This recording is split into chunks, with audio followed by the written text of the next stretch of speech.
All right, what is good, y'all? Welcome to the first ever episode of the Good Grief Guys podcast. I am your host, Zeus. Want to thank y'all for being with us today. No matter where you are in the world, no matter what you've got going on, we just want to remind you, man, you matter, all right? You matter.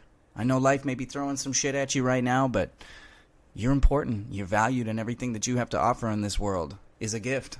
So don't forget that, all right? And thanks for being with us. Man, let's get right to it. Wanted to start this podcast, and I want to get into the why we're doing this. You know, the format's going to be a little different. It's, not quite a little different. It's going to be your typical interview podcast. We're going to be bringing on all kinds of awesome men and women to talk about their lives, their experiences, the things that they've been through, how they've used it to grow and become the dominant, badass human beings they are today, so that we can create a blueprint for anybody out there that might be listening. But my dudes especially, because I feel like this, man. I feel if you look around, there's not a lot of community out there for men. Or if there is, it's a lot of hidden things. It's a difficult thing to find. It's not something that's out there in your face. And we're trying to change that. We're shifting the paradigm. Like it says, we're changing the way it feels to be a man. Because look, brother, in today's world, things are changing, right? What worked in 1965 does not work in 2021. And the language, the verbiage, the behaviors, different things like that, shit's changed. And we're here to shatter the myth that it's one size fits all to be a man and to be a masculine figure in this planet. We really are, because, you know, there's room for Buddha and the Beast. And we're here to unveil that. And really, like, this all started because I realized that so many of these men in my life, so many of my homies, so many of my close friends, and even some family members aren't happy with life, right? Going through some things. I have friends that are in the most exciting time of their lives right now, going through incredible things, having babies, getting married, buying houses, getting the job of their dreams, all of this stuff. But the common denominator between everybody seems to be, yeah, bro, I'm not happy. Like, I've got all of this awesome shit going on in my life, and I'm still not happy. And I just don't subscribe to that, you know? I think we got to change that, man, because there is so much joy and happiness out there in this world, and I wanted to figure out why they didn't feel like that, right? Why you can be in the middle of about to have a beautiful baby, have a child that could change your life and bring you so much joy, but you're not happy because you're not sleeping, and you're not taking care of yourself, and you're not doing the things you need, and your communication is broken off, and your relationships are falling apart, and it's all because of your self-care is off, right?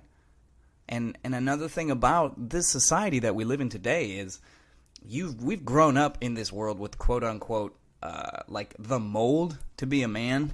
You know, I think I had somebody at one point tell me that you're not a man if you don't own property or have children or anything else. And I thought, well, that's bullshit. Why do you get to decide if I'm a man? You've not experienced anything that I've experienced, right? You know, like, how does somebody else get to decide what it is? And I think that's BS. So we're changing that. We're giving agency back to you, and we're here to bring on these incredible humans and have them share their stories of success, of failure, of anything that comes in between, so that we can let you know that you're not alone, man. You're really not.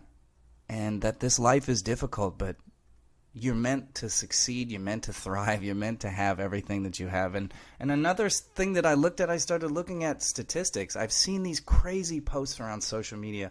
I saw one 2 months ago. I don't even know this family. I don't know them at all, but it just broke my heart, man. I read this beautiful caption. It was a picture of this, like, family photos. It was a wife, her husband, and two beautiful kids. Couldn't have been more than 3 years old each. And as I start reading this post, my heart just started to sink. Because after I read these 3 paragraphs of text, I realized that this incredible man had taken his life.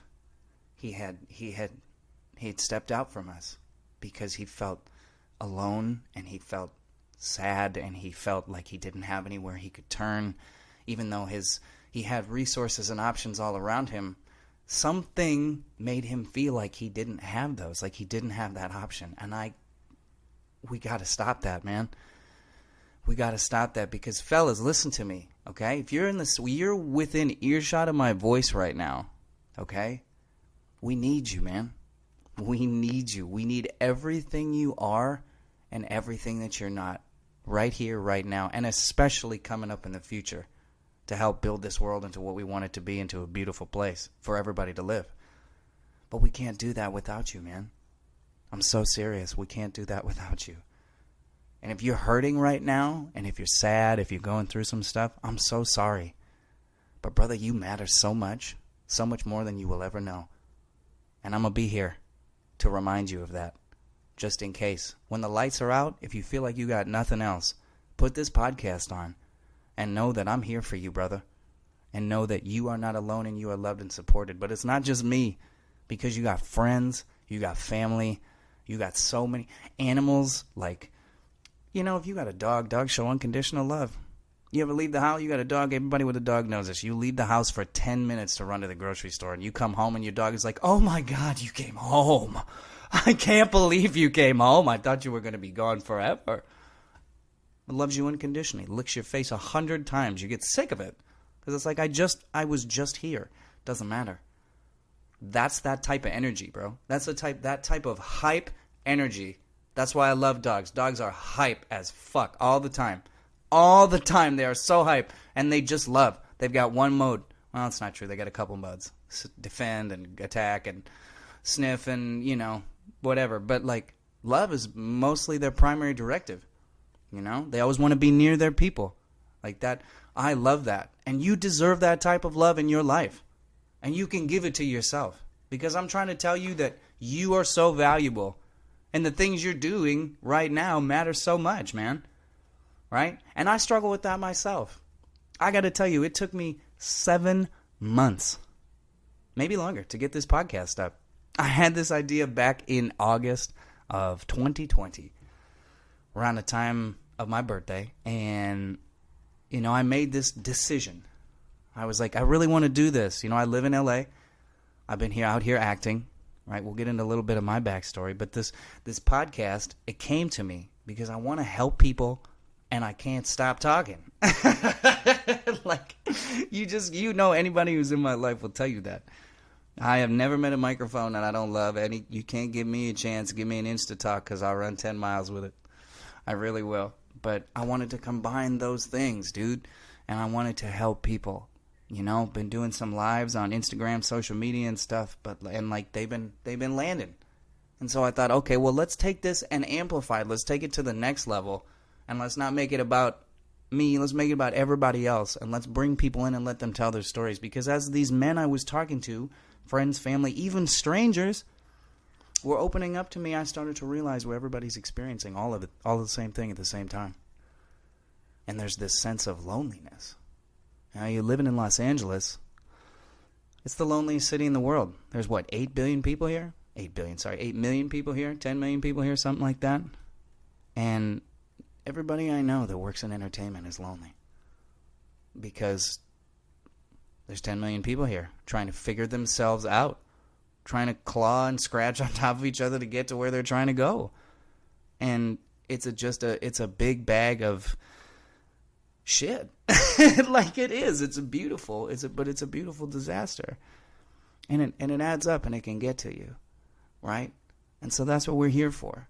Started the podcast. When I did this, I flew to the East Coast in the middle of a pandemic with my partner Peso, one of my best buddies, my partner who helped me start this. And he, you know, he's my business partner on it. We talked about the idea, and I flew out to Massachusetts, and we got all this equipment. We drove all over Creation to get this equipment, and, you know, I flew out to the East Coast, and his apartment had nothing in it.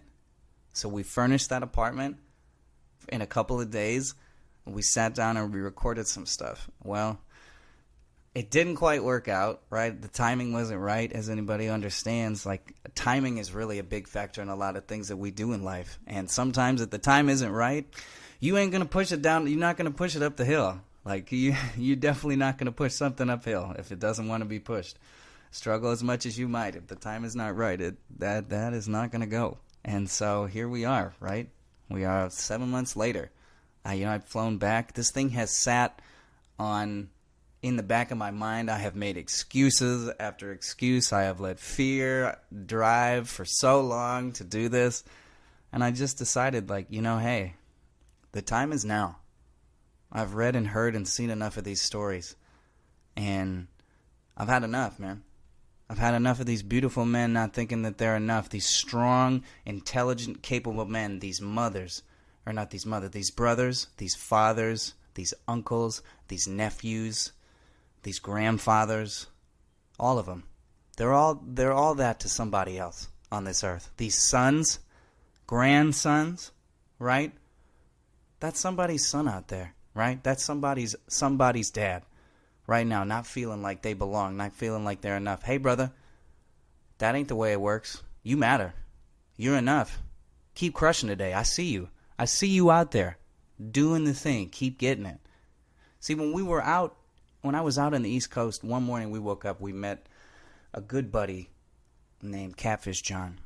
Big shout outs to Catfish John if you hear this, brother. It was such a pleasure to meet you. And, we got a call that his brother had passed away. I didn't even know this dude. Never met him before in my life, y'all. Never once. But when Peso came out and was like, hey, man, I just called from one of my boys. It's like, well, homies to the rescue, right? We're going up there. We're going to go share some space and show some love and give hugs and be present. Well, we went up there. We drove up to Cape Cod. Beautiful property. And, I met this man. And we were there for not even 15 minutes, y'all. Not even 15 minutes. We walked in, gave a hug, said hello. And he played a song for us that his brother had written and showed us a video. And I got to see a video of his brother performing this music with his heart and soul. And I could feel the essence of his brother. And it got to me, right? And it broke me. It hurt my heart because I could feel this man hurting. I could hear him crying, but I could feel the energy that he was giving off. He was devastated, And so we drank a beer with him, smoked a J and held space. And when we left 15 minutes later, I just gave him a hug and I said, hey, man, thank you so much for sharing the memory of your brother with us. I'm so sorry for your loss, but you are so loved. You are so loved and supported, and we are here for you, and your brother will always be here with you. And if you need anything, just call us, okay? And this man that I had just met 15 minutes prior gave me one of the tightest squeezes I've ever had in a hug and said, thank you, brother, I love you. And broke down in my arms, right? And we left that house, and in that moment, I was like, this is it, bro. This is it. This is it. This is what it's meant to be.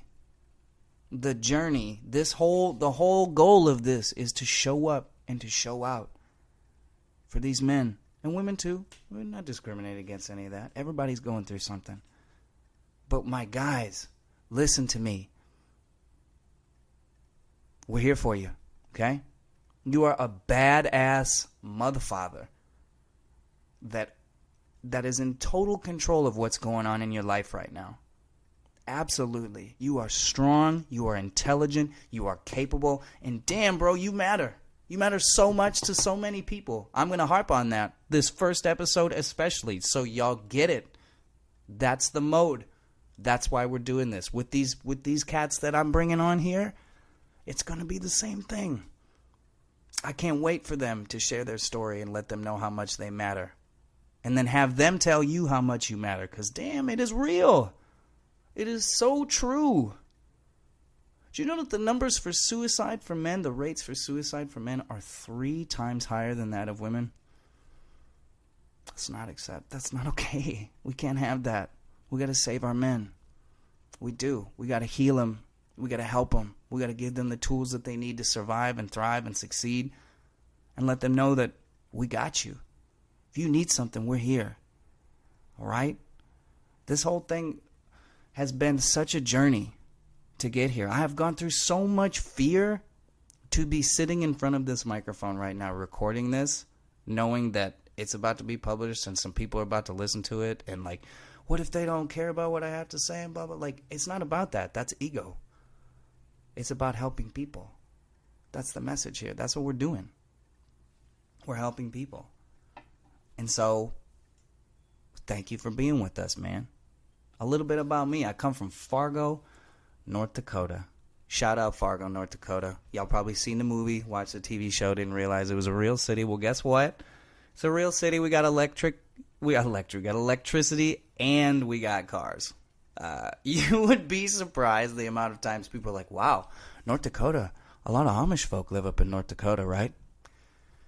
I'm like, My favorite is when they're like, hey, oh yeah, Mount Rushmore, North Dakota. And I'm like, ooh, almost got it. The Black Hills, that's us.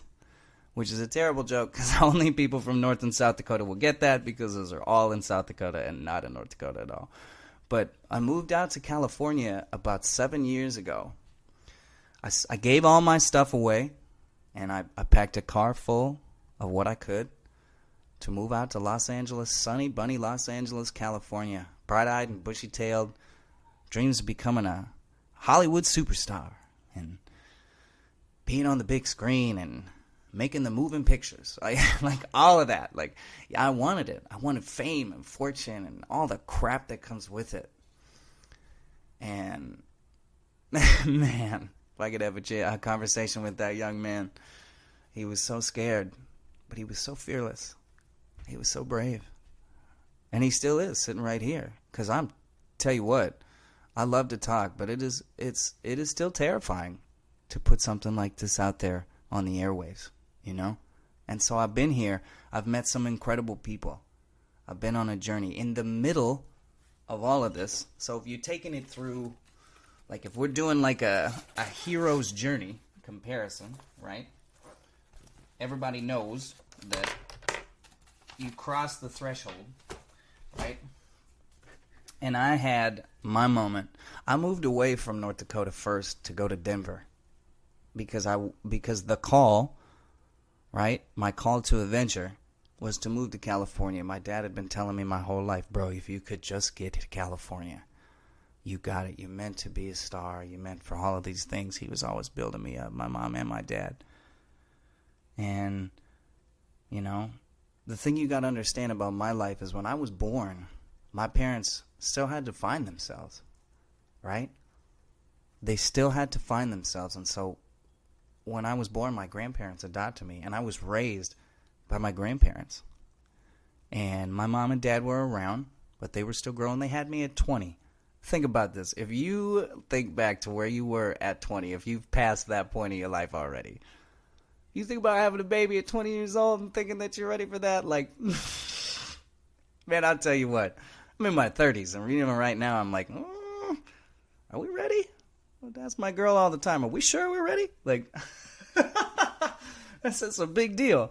So I'm not mad at that. I've made peace with that. My parents needed to continue to live their lives and find who they needed to be, so my grandparents stepped in to make sure I stayed in the family and I had everything I needed. And it worked out for everybody.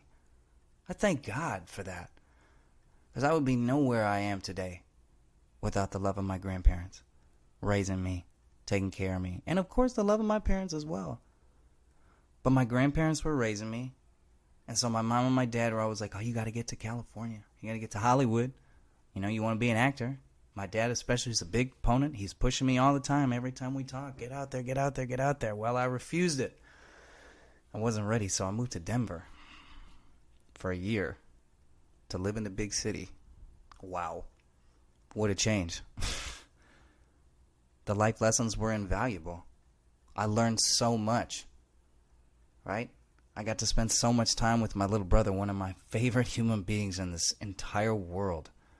When he was 16, at one of the most impressionable years of his life, I got to be there. I got to be a part of that. I will cherish that for the rest of my life because I got to see what it was like to help shape a young man. with my mother, to be there, right, in a moment of vulnerability. Man, when he would come to me and ask for me for advice, like, that's like being on cloud 9, dude. Your little brother coming up and asking you, like, hey, bro, or like wanting to talk with you and check in on stuff. It doesn't get any better than that. That's fabric. Relationships are the most important thing in this world, right? So to be with him, I learned so much, and I grew as a man, and I grew, and I came home back to North Dakota, and I worked for a year to save up 10 grand, because that's the magic LA number. Everybody says the magic number to come to LA is 10,000. Well, I'll tell you what, yo.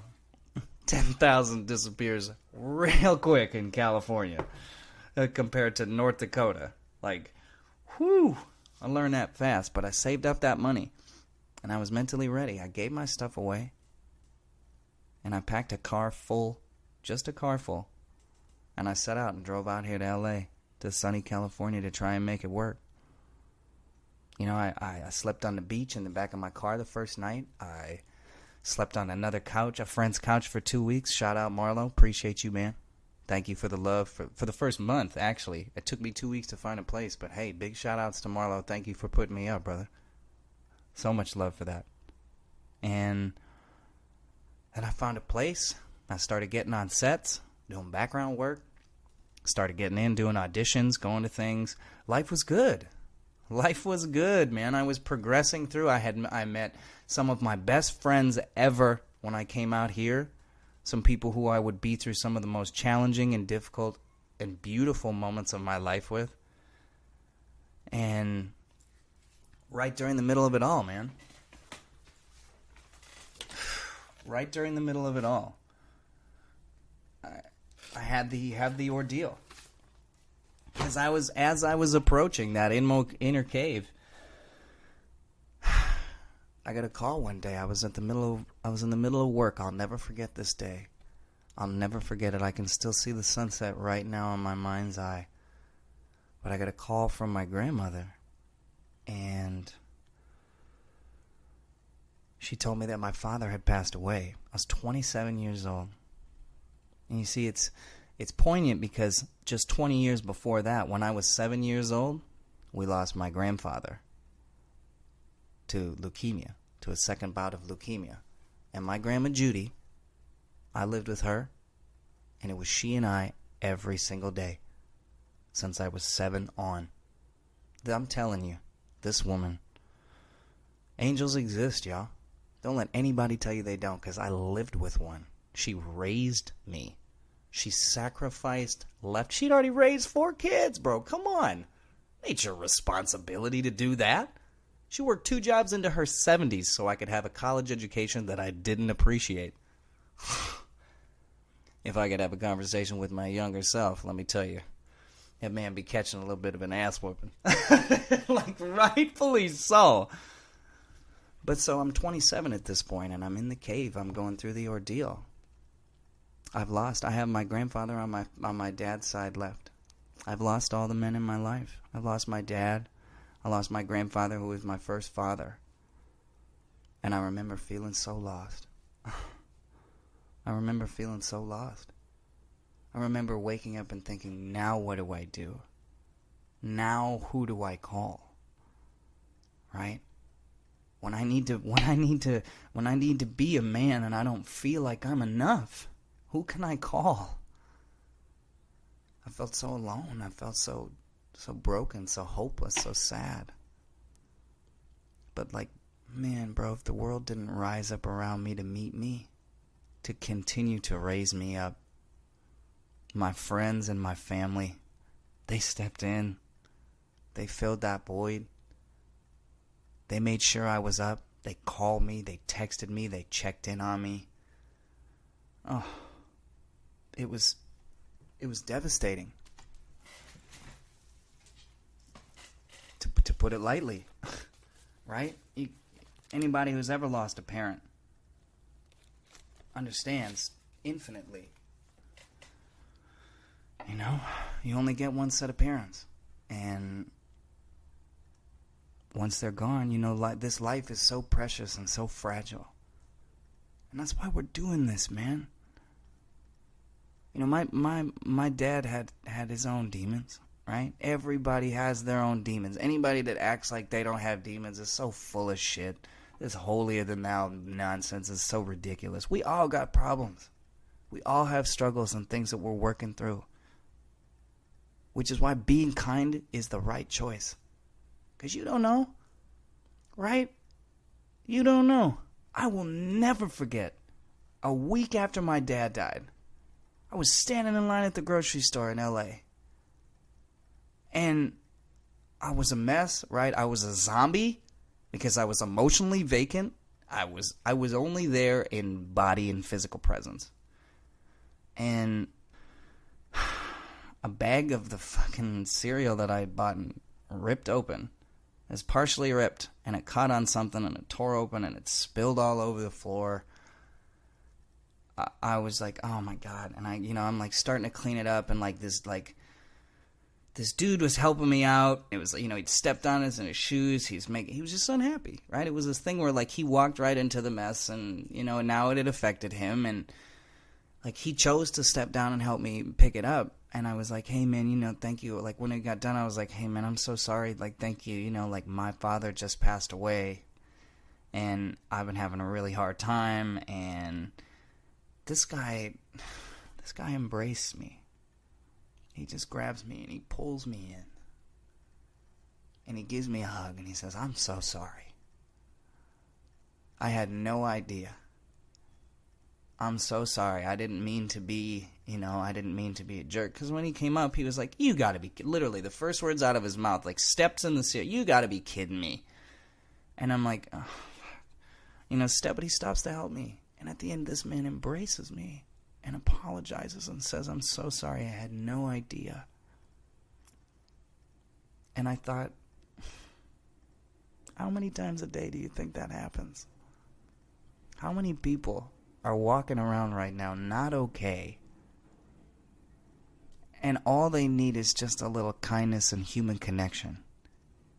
Because that dude said that. He said those things. He said, I'm so sorry. He gave me that hug, and I lost it. I started bawling my eyes out in that grocery store. Bawling my eyes out. And I was like, thank you so much. Like, you don't know what that means. And it was just like interactions from a stranger. Right? Like all of these interactions that happen with a stranger that I didn't anticipate, that I didn't ask for, that just showed up because it was a choice. This man didn't have to be nice to me. He didn't have to do that. But he saw an opportunity to do that. To be there. To step up and be more and let it be about more than himself. And that spoke to me. And I started going on auditions, and I was like, yeah, this acting thing. I really want to do this? Because don't get me wrong, I'm pretty good at it. Like, I've worked a long time. I've worked really hard. I've had some great mentors. Meeting the mentor is part of the journey. Shout out to Barnum, to Miles Barnum, my guy, for helping me find myself in acting. But like, I felt solid. I felt confident. I felt comfortable. My mentors tell me, you can do this. Stop doubting yourself. You don't need to do that. And I leaned in. I leaned all the way in to what I was doing. And because I leaned in, I was able to see. Like the universe opened it up, God opened up my eyes, whatever you want to call it. And I realized, like, acting was so self-serving. Like, yeah, it's great, and I love to do it as a hobby, and I love to create art, and art is beautiful, and it is so important in this world. But what fires me up, what feeds my soul, what gets my shit moving, is lighting that fire up in other people. Right? That shit that just, like, gets me going, bro. Sorry about your ears, but I'm so serious. I have a passion for people. I want to help people. And that's what this podcast is all about. And I realized in that moment, like, what am I really doing this for? What am I really here for? Why am I acting? Well, because my whole life I just want to be rich and famous. I just said that out loud. I just put that on recording because that's the truth. Like, I love to act, but like, come on. It was never about being an actor. Jeez. It was always about so much more than that. Always about something else. And, you know, I realized, I really did. I realized that I had to find more. I had to dig deeper and look for something outside of myself. I needed a purpose rather than just trying to show up and get paid. And through all of these experiences, that's where we're at. And so I changed my course. I said, you know, we're going to do this. I started speaking on social media, started getting up on Facebook, started doing all those different things, showing myself, letting myself be seen. Because you see, I really, really, really want to do this for a living, so I'm going to. But I'm so afraid of being seen and having people hear and say what I have to say, even though I've been doing this my whole life. Isn't that crazy? Isn't that crazy? That would be one of the last things you would assume would be on my mind. But I'll tell you now, fear is a motherfucker. It is real. It is real, and it will get you if you let it. That is what's meant to. Our bodies, our minds, they want to keep us, quote unquote, safe in our comfort zone. But that's not where life is. Life is lived outside of your comfort zone. Life is lived in those areas where you don't feel like you maybe know what you're doing. And you say, well, I want to do this. I feel this in my heart and my soul. But am I really qualified? Yes. Yes, you are. Do the thing. Do the damn thing. Right? Get to it. Like, focus on it. You know, when I started creating this podcast, I started finding myself more and more and more. The more I started speaking my truth out there in the world and showing up, literally just showing up. Because it's not hard to pick up your phone and hit the record button and make a 30-second video of yourself. But it's also incredibly difficult to pick up your phone and hit the record button and make a 30-second video of yourself. You know what I mean? Because if it was so easy, everybody'd be doing it, and everybody would be an influencer, and nobody could do any of those other things. Right. It's not easy. It's terrifying to be seen. It is terrifying to be vulnerable. But that is where the gems are in this life. Being seen, being heard, being you. That's enough. Okay? That's what I learned. That right now, right here, right where you are, you're enough. You don't have to qualify for anything. You don't have to do or say or be a different way to be enough. And if anyone has ever told you that and they believed it and they made you believe it, I'm so sorry. Because they're a dirty liar. You don't need to earn or work or that to be enough. You already are. If you woke up today, you're enough. And everything that you say and everything that you do to better yourself and others, anything that's positive, you're enough. Even the bad things. You're feeling sad, you're feeling depressed. You know, we quote unquote think those are bad things. Those are a part of life too. Look, the sun can't shine every day. Even in California, it rains. Swear to God, with cloud cover yesterday, 2 days ago, and a light mist. Okay, for like 7 hours. But still, right? It can't be sunny and 75 all the time. And that's okay. Embrace that. Because that's an opportunity. That's life giving you a chance to lean in to whatever you're going through right now. To grow from it. To learn something from it. I like to tell my friends this, you either win or you learn. Because somebody told that to me and it makes so much sense. We got to stop speaking in terms of failure. It's not a failure, it was an attempt. And if your attempt was unsuccessful, then you learned how to attempt again and be more successful. Fellas, here's the deal, okay? Don't let TV, don't let social media, don't let any of that crap try to tell you what you need to qualify for it to be successful in this life, to be a man. Whatever you're doing right now, whatever you're working towards, whatever fuels your soul, the shit that you've got deep inside of you that spurns you and moves you along, calls you to action, that's enough. Maybe you're not doing as much as you'd like to be doing. Well, then do more. Because you can. There's always room for more. You can always do more, right? But if you need a period of stillness, that's acceptable too, okay? Just because you're not waking up at 5 a.m. and running 10 miles and making $100,000 before noon, you're not unsuccessful. Social media is lying to you. You are watching curated content and highlights from other people who have taken time to use filters and editing software and all that other shit to make their lives look amazing. And if that type of stuff is making you feel less than, you don't have to allow it. Because you could spend the same amount of time curating your content to make it look good.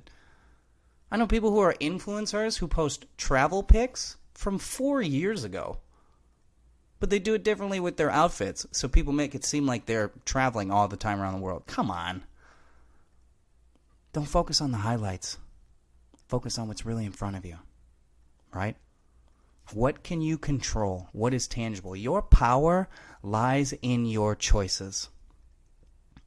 If I can impress 2 things on you today, it would be this. You are enough, and your power lies in your choices. All right? Because if you're not feeling powerful, if you're not feeling capable, and you feel like your vices or your bad habits or whatever is winning, that's okay. Make a choice. Choose to not do those things and then do something else. If you really want to become a marathon runner, you're not just going to wake up tomorrow. You're not just going to go to the store today, buy shoes, and then wake up tomorrow a marathon runner. Right?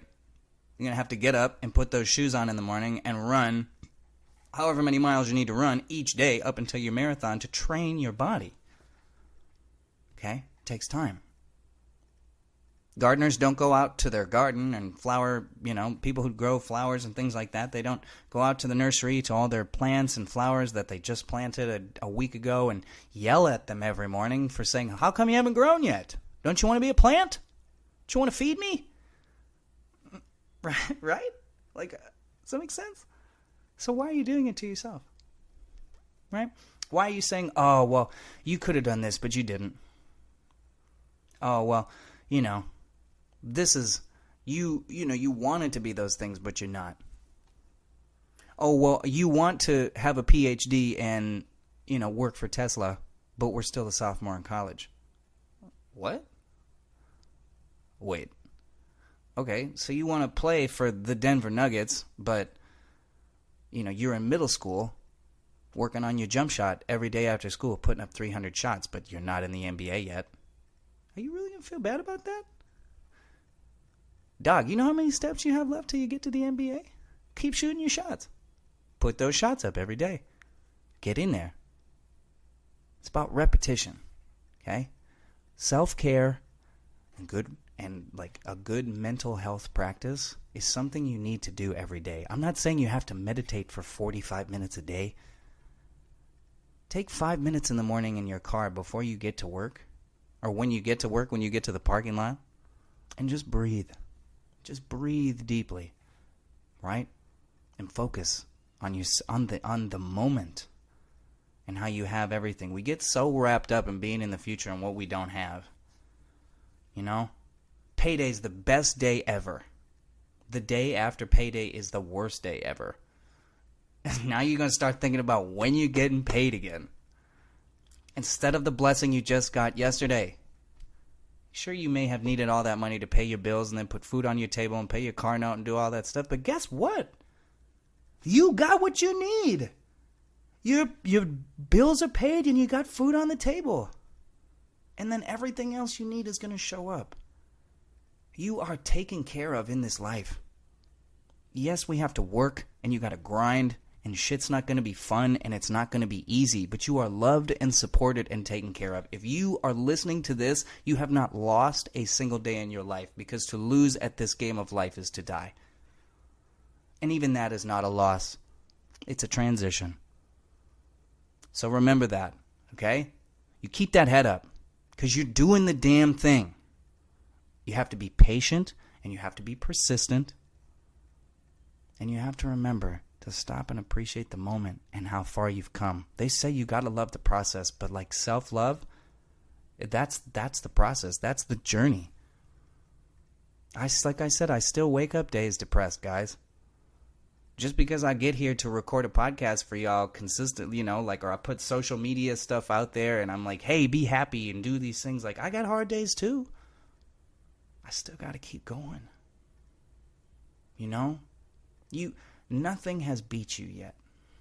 Nothing has beat you yet. Nothing has beat you yet. So remember that. And remember that no matter where you are right now in this lifetime, no matter if you're 15, if you're 35, if you're 55, if you're 75, you matter and you are enough. And you are capable and worthy and deserving of everything in this life that you could ever dream or ever want. And it starts with the day-to-day. It does. It starts with your day-to-day. So I want to thank everybody for being here, man. I want to thank y'all for tuning in and listening to this. If you downloaded us, if you streamed us, wherever it was, we really appreciate y'all being here. We really do. All right, my friends, it has come to that time in our show where we must say goodbye. But before we go, we do want to leave you with a little bit of something, as always. No matter where you are right now, no matter what you're going through, no matter what life has handed you, you are enough. And nobody can take that away from you. We'll see you next time, guys.